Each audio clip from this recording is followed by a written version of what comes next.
Welcome to DVD number 5 of Event Hacks. Fill, market, and monetize every time. In this jam-packed session, Dan will walk you through the key elements every marketing campaign must include when promoting an event, including timing, message, and media, each covered in detail. You'll also discover how to craft a 4-step campaign that lasts over several months, a model you'll absolutely want to have in pocket when marketing your next event. In addition, he'll also cover the 4 biggest marketing mistakes you absolutely must avoid. Critical information to ensure you have the most effective campaign possible. Dan will even share some very cool tricks guaranteed to get your marketing noticed and acted upon. And now, GKIC is very pleased to bring you Dan Kennedy, explaining his secrets to architecting your event's marketing campaign. You think about a marketing campaign for an event, you think about timing, and you think about message, and you think about media. So message, we've kind of beat to death in other segments. So there's an architecture to the timing that relates to the amount of time you have to sell it. And different events require different time periods. Your annual sort of institutionalized event, you may very well have a 6-8 month sales cycle. Your road show that's coming to 5 cities this month, it's probably got a 4 to 6 week sales cycle. The more major event, the higher priced event that has months to work with, will almost always have at least 2 campaigns. My preference is 3, and sometimes there's 4. So the 3 campaign architecture looks like this. There's the early bird, perhaps select list segments release that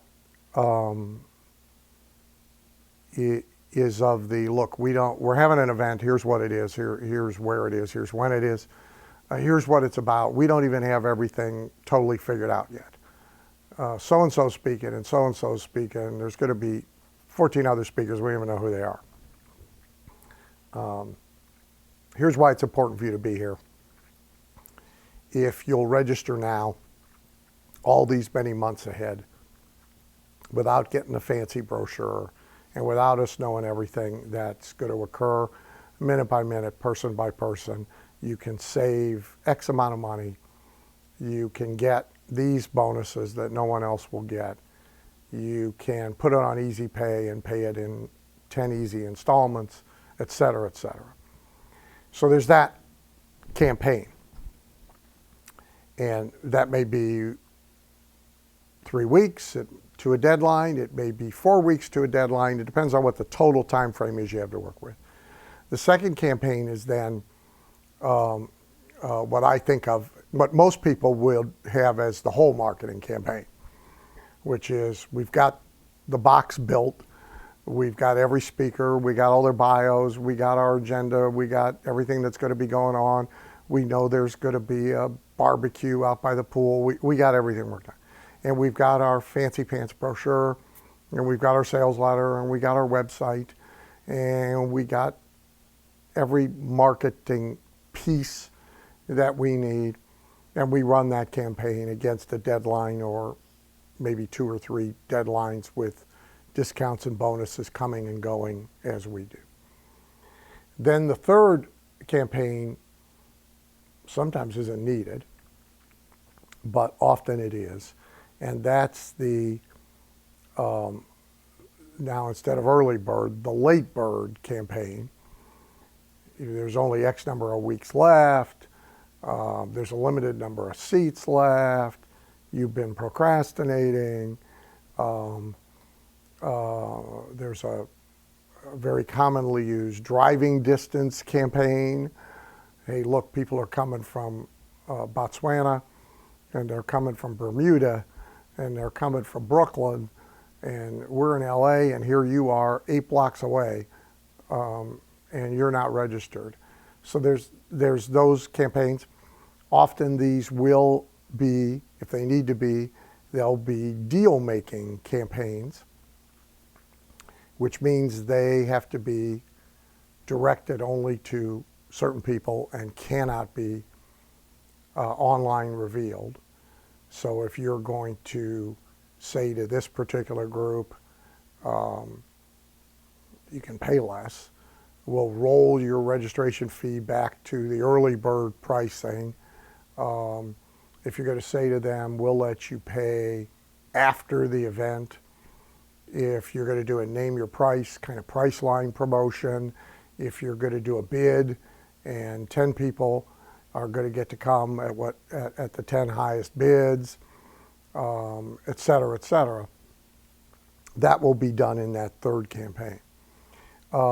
If you do 4 campaigns, what I named as 1 is 2, and what I named as 2 is 3, and what I named as 3 is 4, and the new 1 is the lead generation campaign into a list that does not reveal we're talking about an event at all. It is about a solution to a problem, an opportunity, whatever.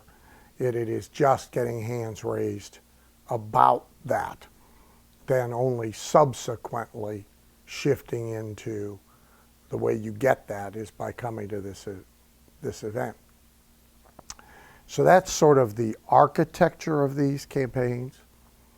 The media, the more multimedia, the better. Marketers err by trying to do it all online. I mean, online media gives us a lot of great capability. We can use video sales letters. We can obviously use video of prior events. We can show testimonials. The man on the street version at the event, and people afterwards who were at the event and actually went home and did something. We can do demonstrations. So, you know, if this is the kind of event where everybody learns to chop boards, or everybody walks on fire, or everybody pole jumps, that sort of thing lends itself to video. Obviously, email is free, so we can add in a lot of email steps to a marketing campaign without proportionately increasing our cost. We can do online registration. Look, internet gives us a lot of capability, but almost without exception, when I see a company or work with a client who attempts to eliminate or greatly minimize the offline and substitute all online, they suffer. The event attendance is a complex matter. It's a complex sale. Often it's also a pricey sale. And those sales are best made or advanced by multimedia packages, materials that arrive, that are in a way intrusive, that are a salesman in media who arrives at the office or the home and sits down at the kitchen table or across the desk or in the boardroom and makes a sales presentation. And that's very different than inviting, dragging, pushing people online to get a sales presentation. And it's very, very different from asking people to go fetch a sales presentation. There's a huge difference between go fetch and here I am at the door with a cool toy for the kids, and a box of cookies and let's sit down and talk. That's very different.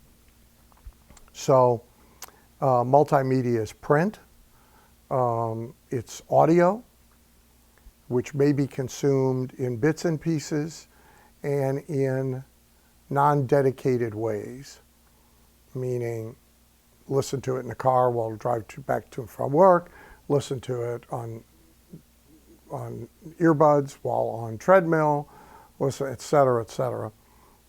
It can be video, DVDs.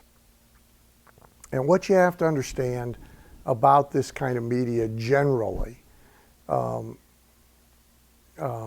when you think about using it or not using it at all or to promote events, is one of the top 10 questions I get now about media is, aren't audio CDs and DVDs dead? Well, it is age related, of course, but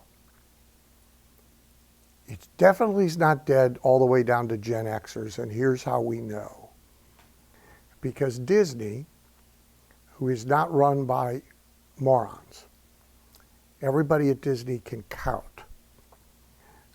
Disney is in the DVD and Blu-ray business in a very big way, to the extent that they can afford to run television commercials to get moms, Gen X age moms, to go buy DVDs of Disney movies and Disney cartoons and other Disney products for their teens, their tweens, and their younger kids. The day I see Disney running a TV commercial offering instead for $9.95 an access code to go watch all that stuff online and not offering the hard product, I'll know the time has come.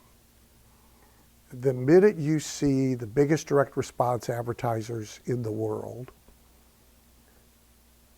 mattress companies, reverse mortgage companies, these folks not offering a multimedia package, call and let us send you our kit.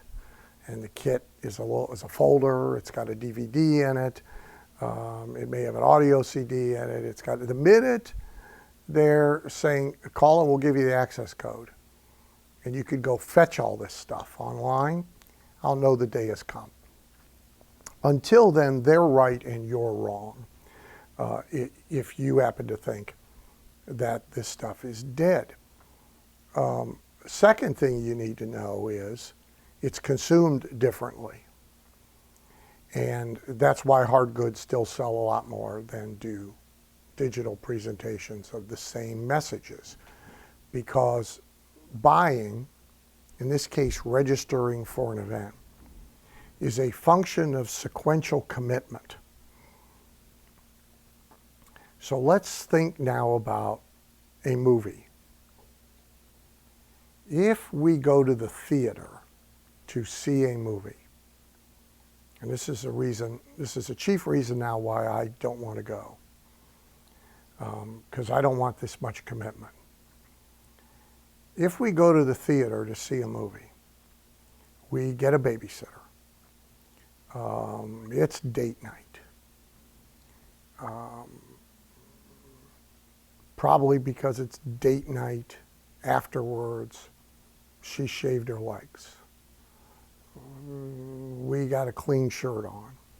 We're going to dinner, and we're going to the movie. And we get in our car, and we go to the movies, and we get popcorn, whatever we get, and we get seated.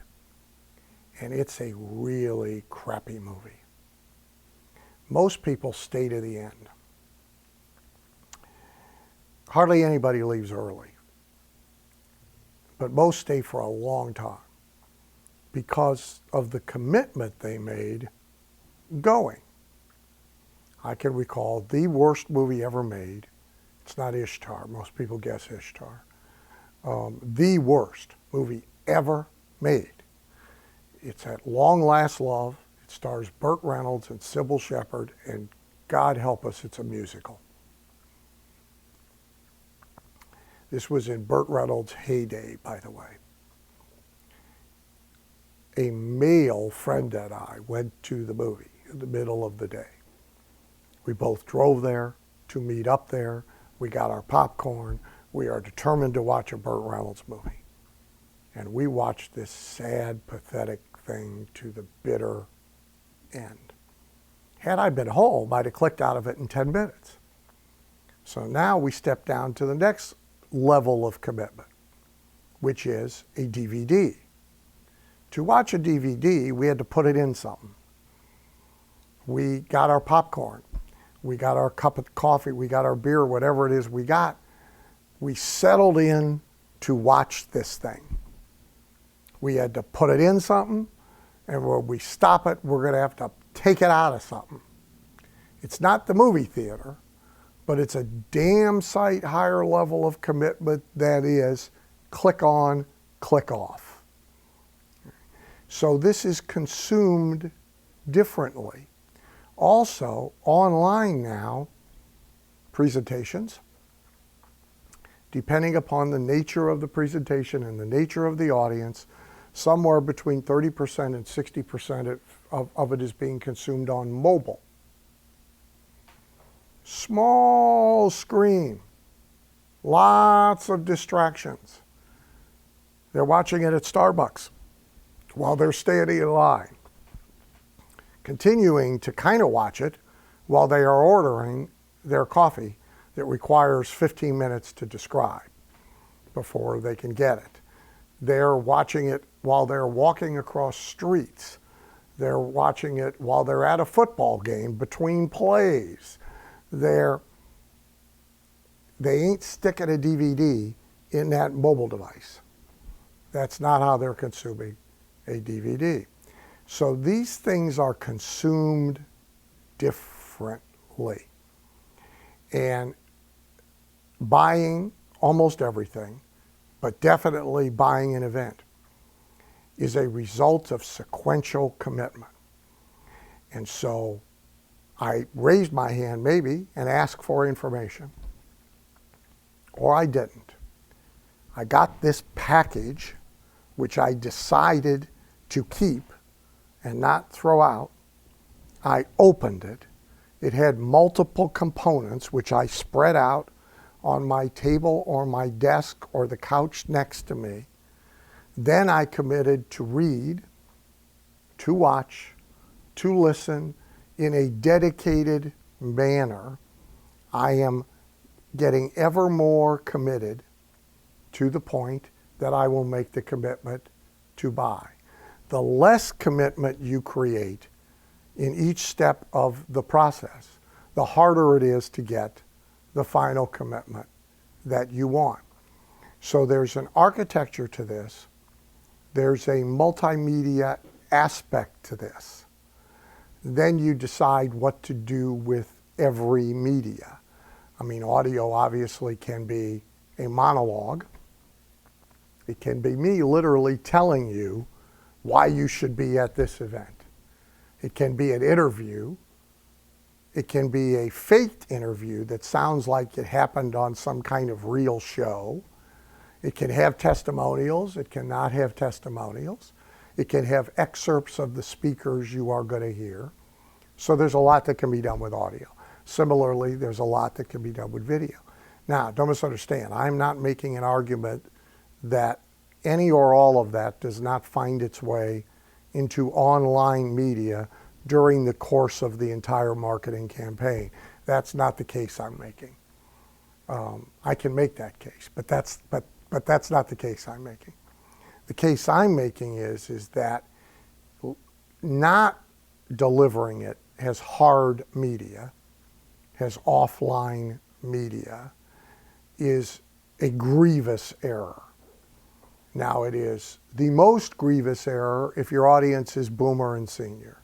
It is the next grievous error if your audience is Gen X, and it is still a grievous error even if your audience, God help you, is all millennials. And I have proven it more than once. And we have to be very careful about what people tell us about their preferences, about how they consume information, sales messages, make decisions, and how we need them to do it, and in fact, how they really do it, because those are often two or three very different things. The last thing I'll say about this is about spend. You have to be realistic about what it is going to cost you to get somebody all the way to a seat in a seminar room or to an event. And it's a complex and difficult thing. And if your business is being properly structured and operated, it's a very valuable thing to make happen. Therefore, it's supposed to cost money. It is not supposed to be done on the cheap. And so the refusal to do elaborate mailings, FedExes, object mail, multi-piece mail, shock and awe packages, decently produced video and audio is just unreasonable. It's irrational. It is like saying as you interview a bunch of money managers, I want a 27% a year return on my money. The honest ones are going to tell you you can't have it. So your choices are all going to be narrowed down to charlatans and criminals. And not only aren't you going to get 27% return on your money, you're probably just going to lose your principal, right? Because you are asking for something that is completely unreasonable and irrational. Similarly, if you ask an event to fill itself with a completely irrational and unreasonably low investment, you are probably going to walk into a room with a lot of empty chairs. The biggest mistake made is underestimating difficulty of task and underinvesting. Probably the next biggest mistake is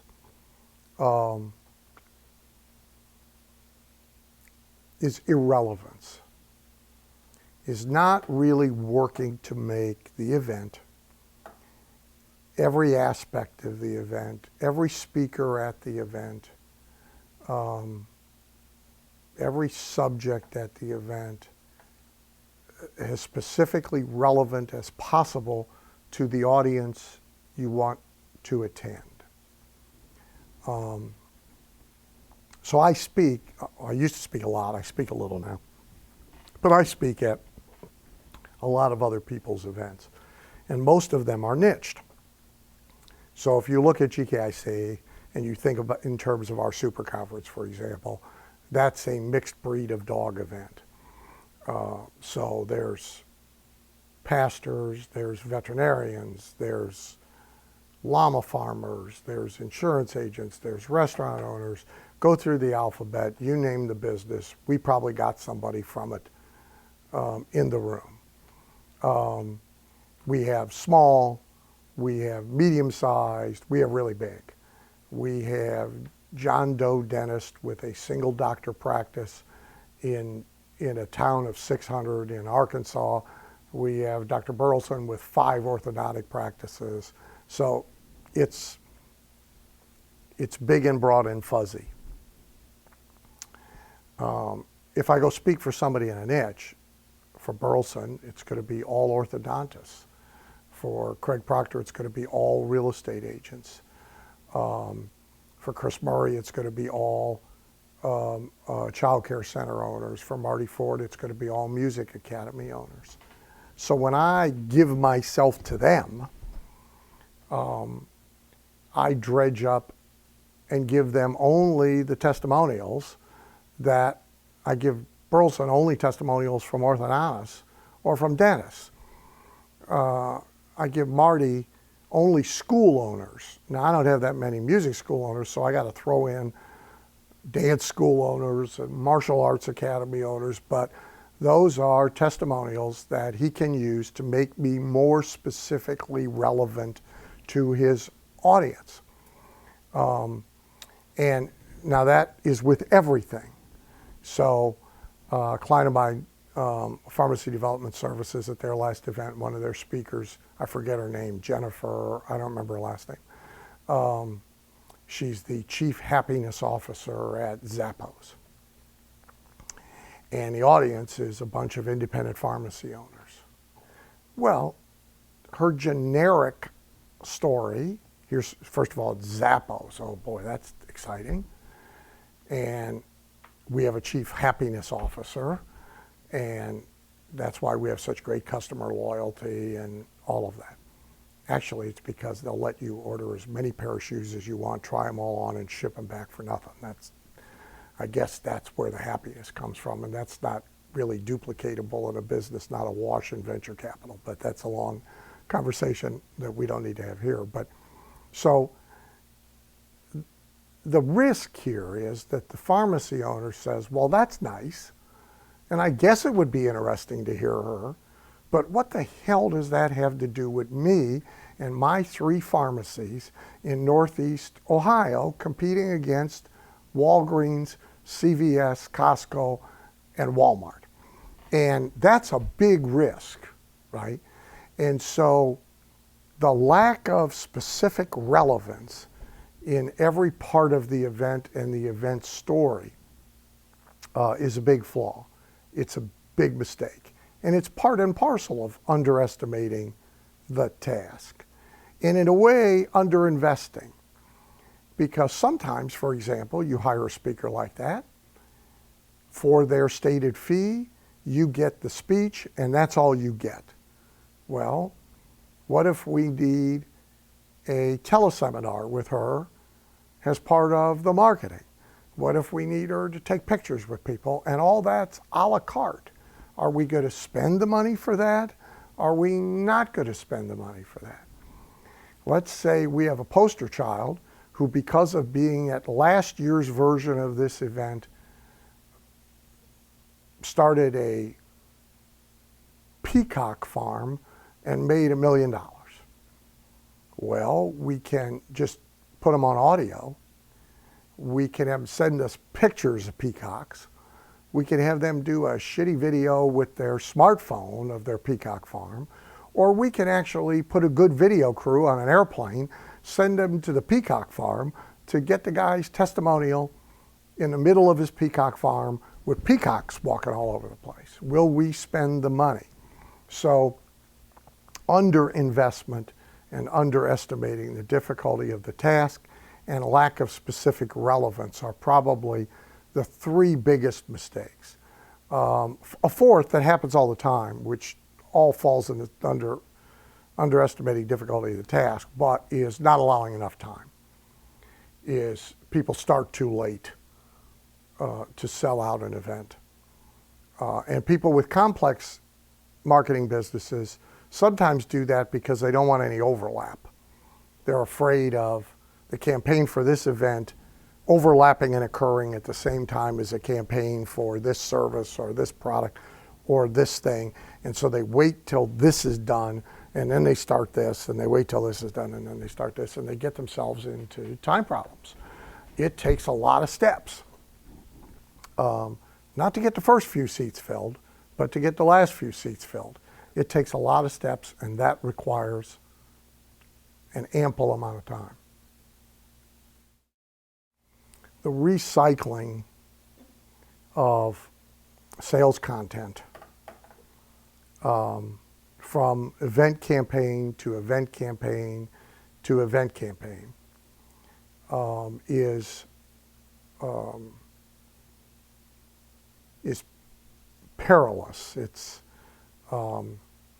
It's challenging, especially if you are going to the same list, same audience, or one that has very little churn. If you turn over 20 or 30% of your customers every year, and so the same 70 or 80% are there year after year after year to be sold events to, that's one thing. If you turn 80% of them over, you probably have other problems, but if you do, you could almost repurpose everything. So a lot of it has to do with how the rest of your business works. You could sort of divide the sales content into things that have to be said. So if your events have an exhibit hall, and they have exhibitors and they have vendors, then that has to be dealt with every single time. It's not an option. We're going to talk about it.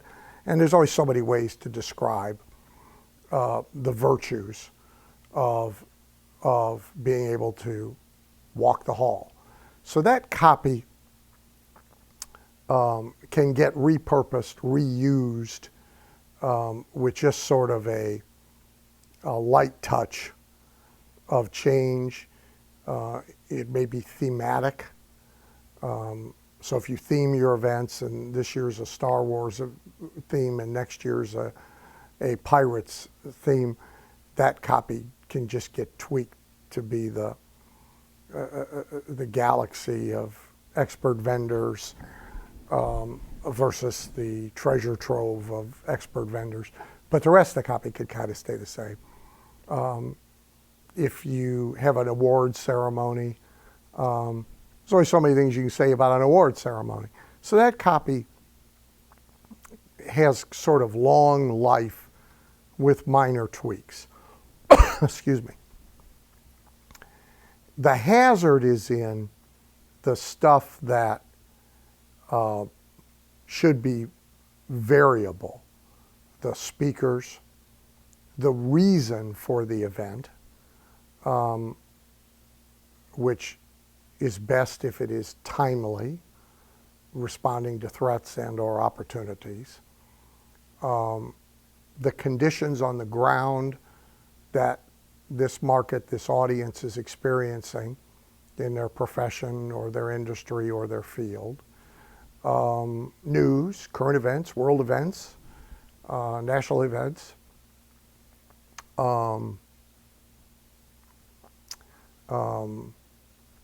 Success stories, strategies, discoveries, techniques. So even if you do a institutionalized annual event, the equivalent of a convention, or an annual boot camp that is broadly about X, unless you are churning 70, 80, 90% of your customers, if you're selling to your customers, or your market has that kind of churn, then you are essentially bringing that event to the same people year after year after year. There's virtue in it being institutionalized and there being an annual marketing and money-making super conference. But at the same time, underneath that umbrella, everything else better, a lot of everything else better appear to be new and appear to be timely, or you have a very rough time making a you can't miss this year's argument. I kind of came up in event marketing with a client where we were to the same audience, getting them to come to a 3-day event every week from all across the country. And so we finished on Sunday, and at 5 o'clock on Monday morning every week, we were all sitting in a room trying to come up with the history in the making, brand new, can't be missed, revelation, discovery, breakthrough, crisis that was only going to be dealt with that weekend. And we needed 50 of them every year. The event had the same name. Nothing, its umbrella didn't change, but its reason to be there changed. Most of what went on at it didn't change, but its reason to be there changed. So I know how to do this under pressure. If you're only doing a few events a year, it's not that much pressure, but you can't miss it. You have to understand that when you have customers who are with you for years, and you do events, plural, there's a great temptation to let themselves off the hook, and I'll just skip this one. I'll skip this year's, and I'll get back there next year. And of course, you want them at every one, so you have to fight that with a new message, even about an institutionalized event. So marketing cycles are sometimes not entirely within your control, but by and large, the bigger the event, by bigger I mean size of audience, size of price,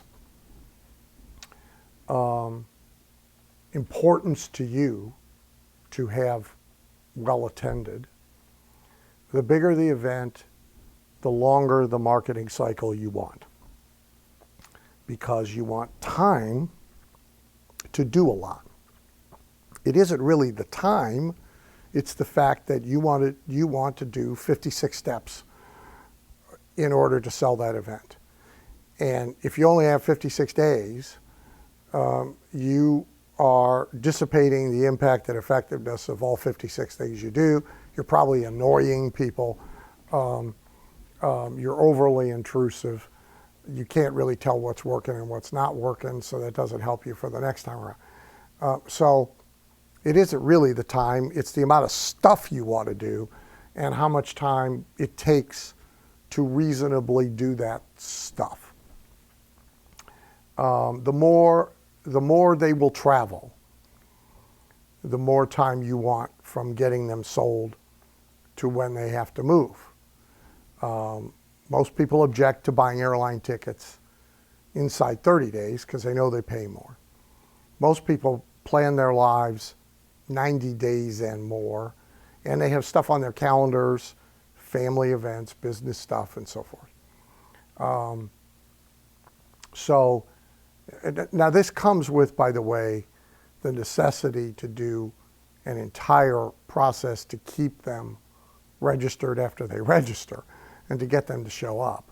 But by and large, the bigger the event, the longer a marketing cycle you want, and by its nature, because some people sign up the first time you outreach to them, the third, the fifth, you will have people registered 3 months, 4 months, 5 months away from the event, which now means you have a whole nother function of keeping them in heat over those many months. When you and the local event or localized event, driving distance, puddle jump flight. So San Francisco to LA in California, even Las Vegas to LA, Seattle to LA. That's all jump on Southwest and you're there in an hour. And there's no stops or connections. Those kind of events that are marketed only to people in a local or regional area. Often these are road shows. The information marketer himself or herself or a team is out on the road doing 3-4 cities a week, 3 cities a month, three cities a week, 3 weeks a month, 1 week off. That aspect of this business, those tend to have to be marketed tight, especially if they're free or small seat deposit, because the commitment level to them is very low, and trying to keep anybody committed now over 8 weeks or 10 weeks and get them to show up is nearly impossible. So those marketing cycles are in weeks, 3 weeks, 4 weeks, that thereby limits the number of things you can do. And it forces you to do more things right on top of each other. Those kind of events may have reminder calls, reminder tweets, reminder this, reminder that, 3 times a day for the last 3 days before they occur and the morning of the day they are occurring. Whereas you're not doing that with an event that somebody is pre-registered for weeks in advance and they've paid money for and so forth. I, of course, like long marketing cycles, and I don't like the pressure of short marketing cycles. But different events have different, requirements. The folks in the mainstream mass market where they're doing like get rich in real estate previews, they are really running about a 2-week marketing cycle in each city. Radio, typically, direct mail, Facebook, maybe TV, but it's very condensed. And so you really have to think about the level of commitment the person is making and the level of difficulty that is involved in them showing up. And then you have to adjust how much you have to do and how much time you give yourself to do it based on those factors.